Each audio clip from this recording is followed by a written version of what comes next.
Today is the official start of Strixhaven's spoiler season, and we are going to kick it off with a lesson in awesomeness.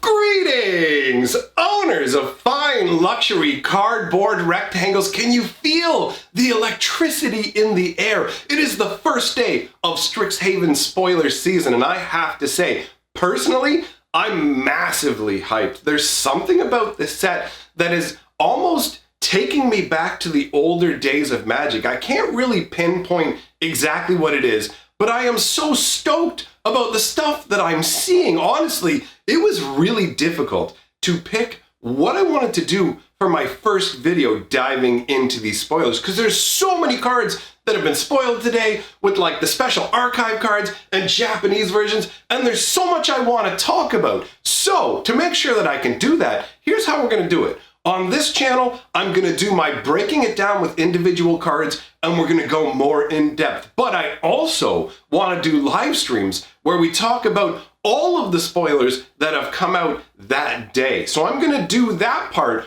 over on my other channel, Hatcher, because otherwise the way that YouTube notification system, it all get clogged up here. And I can leave the live streams up there. So if you want to either be a part of it, you can show up when it's happening, or you can watch it afterwards, and I'll have an ability to go through all the different cards and pick and choose the different ones that I'm going to do deep dives on like we're doing today. So with no further ado, let us dive in to a lesson in awesomeness, talking about a brand new mechanic to Magic the Gathering that is actually quite exciting to somebody like me. So to demonstrate what we're talking about, we're going to need the help of a professor, the professor of symbology. All right, so this is a very interesting card and ultimately was the one I gravitated towards the most for an open spoiler video. Now, it's not exciting because it's some legendary character. No. It's exciting for a couple of different reasons. Now, Professor of Symbology is 1 white and 1 for a 2/1 core cleric. Now, I really like the fact that they have cores here, not just because if people want to play like core tribal and are using cores from Zendikar and whatever, it's just what the cores represent. They are a kind of far-flung race of Magic the Gathering that we don't see that frequently. So having one here teaching at the Strixhaven Academy or Strixhaven University, whatever you want to call it, is an interesting nod to the fact that this school will have a bunch of different viewpoints from people from all across the multiverse. And I think obviously that would enrich any sort of student's education that's going on in the university. Now, the ability of the Professor of Symbology is where it gets really interesting. So when Professor of Symbology enters the battlefield, learn. That's the entire ability. The rest of the text is all explanation text. But I just love, immediately when I read this card, my brain went, learn. Wait, what's learn? I wish to learn what learn means. And so in the brackets here, it says, you may reveal a lesson card you own from outside the game and put it into your hand, or discard a card to draw a card. So now this ability obviously allows you to use it pretty much under any conditions. There are going to be some people who play Commander who wonder how this is going to operate, because Commander has a rule where you're not allowed to get cards from outside of your deck, and obviously that is what this allows for. So as far as I understand it, in Commander, you're not going to be able to use the actual retrieval ability. You're going to have to use the discard a card to draw a card, right? Now, on a tiny little quibble that I have with the flavor behind Learn is that the way that it operates, and this is obviously done for balancing perspectives, is you have to discard a card to draw a card.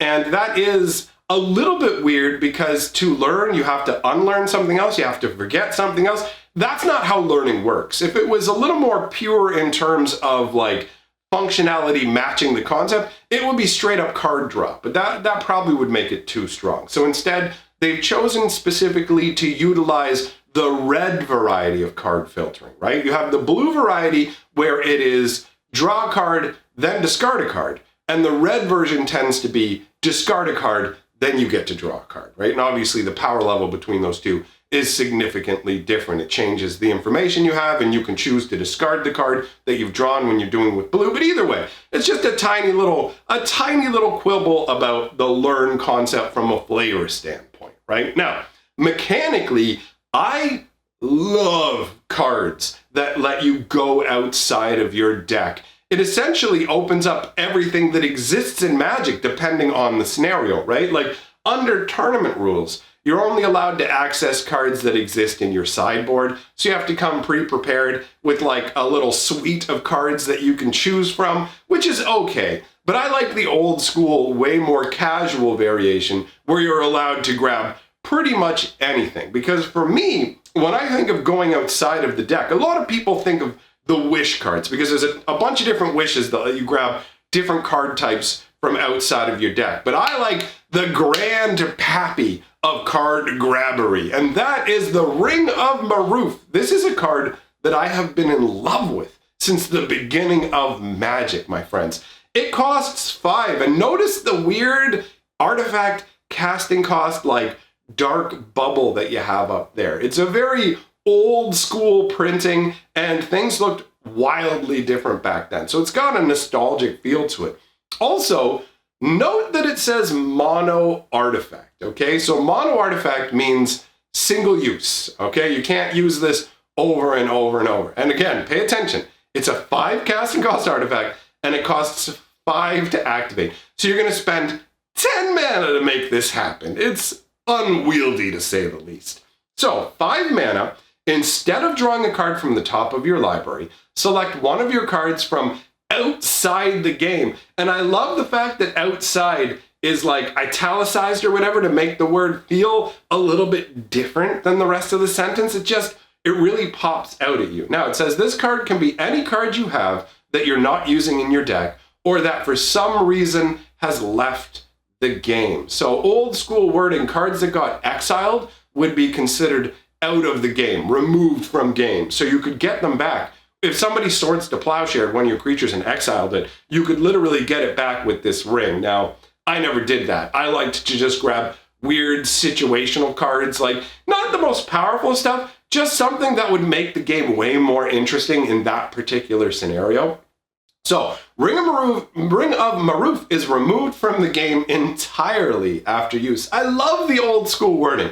So it's a really simple, straightforward card. 5 to put out, 5 mana, exile it, replace your next draw by getting a different card from outside the game. So on the power level scale, no, this card isn't that powerful. On the fun level scale, I adore this card so much. Unfortunately for me, cards like this are so old and expensive. There's no chance I'll ever own another Ring of Maroof. But I had one once that I got from someone who had it stuck to his floor.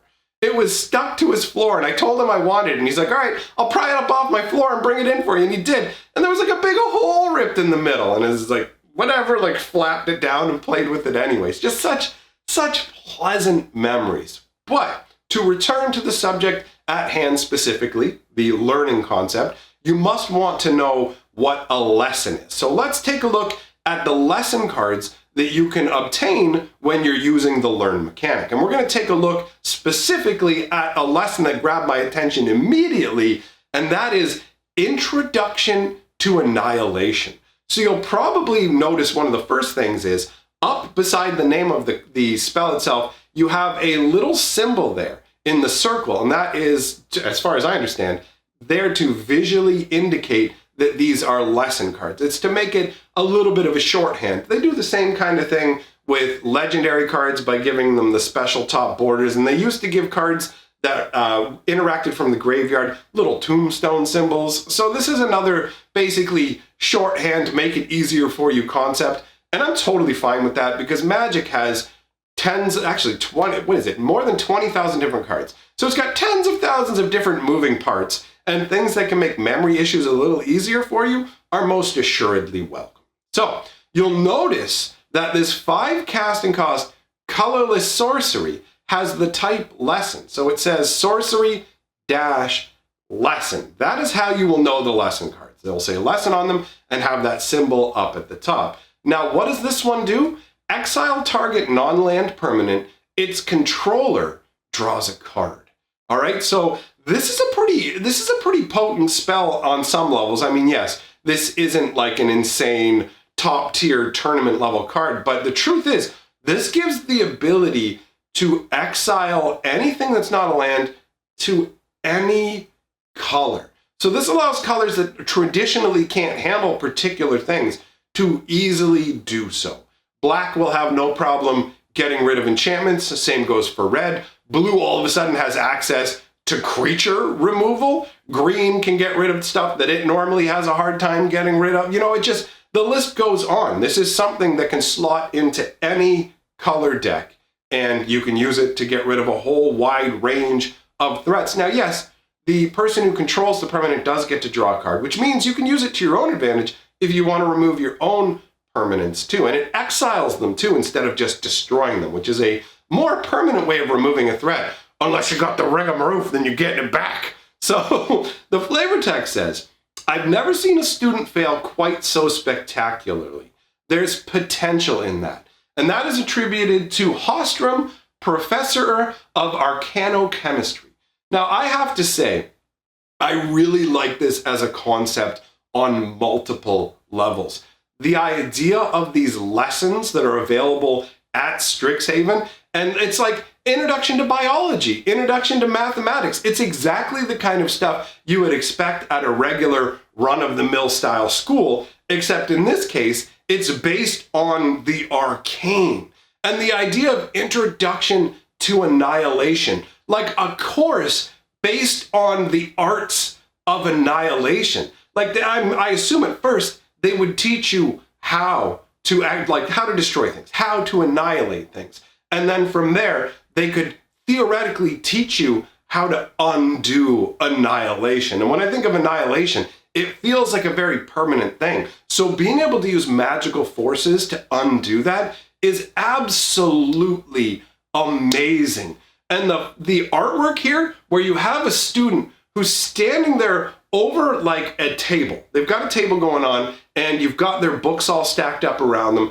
And I assume that there was something else that was actually there. I assume it was maybe more books, something like that. And the student had basically annihilated it, right? They've obliterated whatever is there. You can see all this smoke curling up and wisping around, and you can see all these scorched burn marks etching out into the table. Like, this table has taken some serious damage. Now, because it's like a magic academy, basically you can just come in and be like, all right, I fixed the table for you, which is really cool. It allows for way more freedom in terms of, yeah, you destroy stuff, don't worry, we've got magic to reverse that sort of thing. Or at least I assume they do, right? We don't know everything about Strixhaven, but I feel like it's logical to assume that they would have a number of mages who are gifted in the arts of restoration, because you're going to have a lot of intentional destruction with courses like Introduction to Annihilation, and you're going to have a bunch of unintentional destruction as you have a bunch of fledgling mages who don't really know the extent of and don't have control over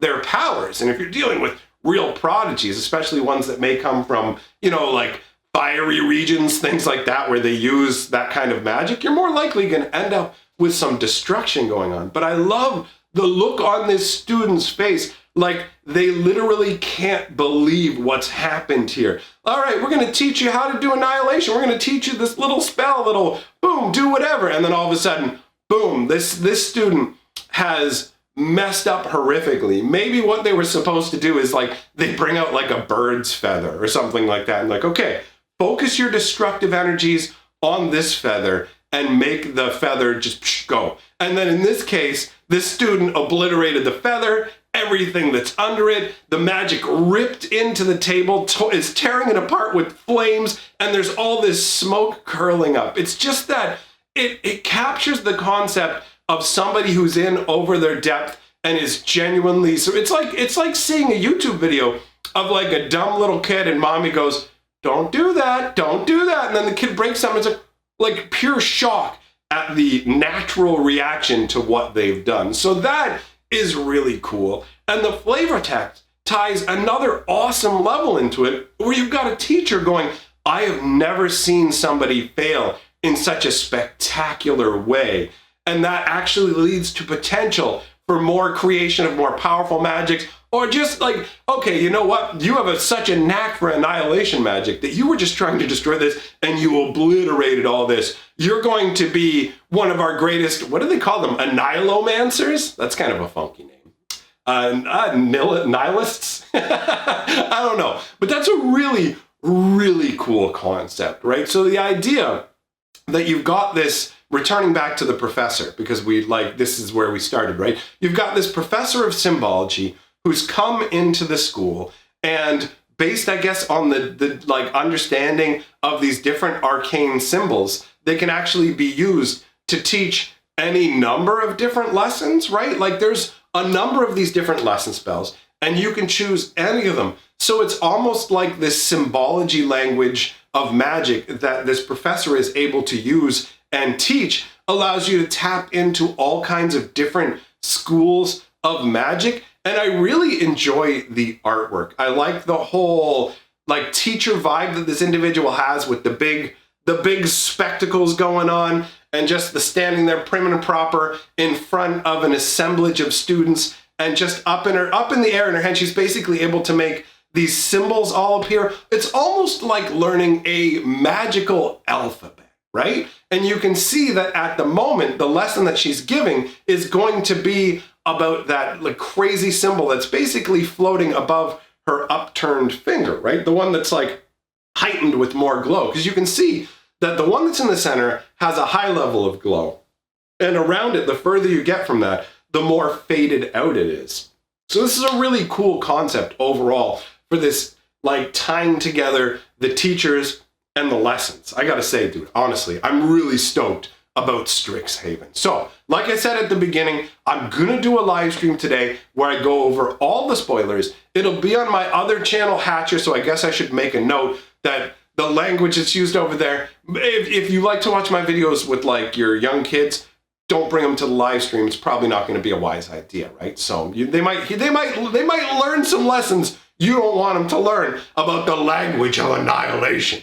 But for the rest of you, I encourage you to come on by. It's going to be a good time. If you just want to spend some time loving magic cards, getting excited and having fun, that's what it's all about. So I invite you to join me. Now, a list of the people who like to have the most fun are scrolling by. These are my patrons. Thank you for supporting what I do, my friends. I will see all of you again tomorrow for another awesome Strixhaven spoiler video. Goodbye for now.